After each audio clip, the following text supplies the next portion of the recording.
They said, oh, they're extreme because they believe in God. They're extreme because they go to a Catholic church, or evangelicals, where everybody was under the gun. Unless you were a really bad, sick person, then they left you alone.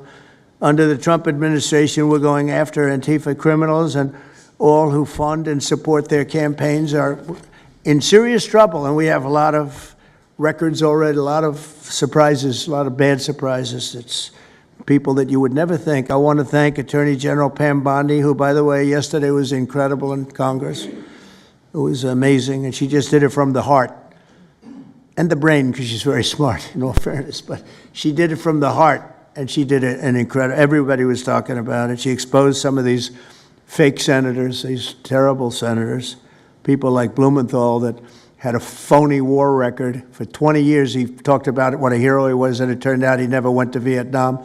For 20 years, he talked about being a hero in Vietnam. Then it was exposed when he said what platoon he was with, and it was exposed that somebody was watching from that particular platoon. They said he was never with us. And then he went out and he cried, and he was ready to drop out of the election. And disgraceful. And then he looks at people like Pam and he starts criticizing her, and she's a patriot. They ought to do something with that. You know, we have a young congressman that's right now in jail for lying about where he went to college and other things. It was, you know, frankly not good. It was pretty bad. But it was nothing compared to Blumenthal. I mean, what Blumenthal did, he was for 20 years a hero, a great war hero. And then he sits back and, you know, sanctimonious kind of a guy, looks down, how dare you do this to the American public, you know? What a fake.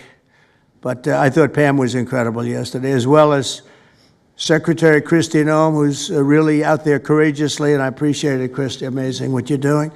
FBI Director Kash Patel, who's really coming up with some great information, Kash. It's great. Keep it coming, because there's plenty of it. Deputy Attorney General, one of the best lawyers you'll ever find, Todd Blanche, who I know personally is a good lawyer because I'm here. Thank you very much, Todd. Good job, Todd. Let me ask Attorney General Bondi to say a few words, and then we'll follow it up with Secretary Noem and Director Patel. And we're going to have some of the people around the table, very courageous people, and they're going to be talking, journalists, almost all, and they're going to be talking, and we'll take some questions from the press at the end.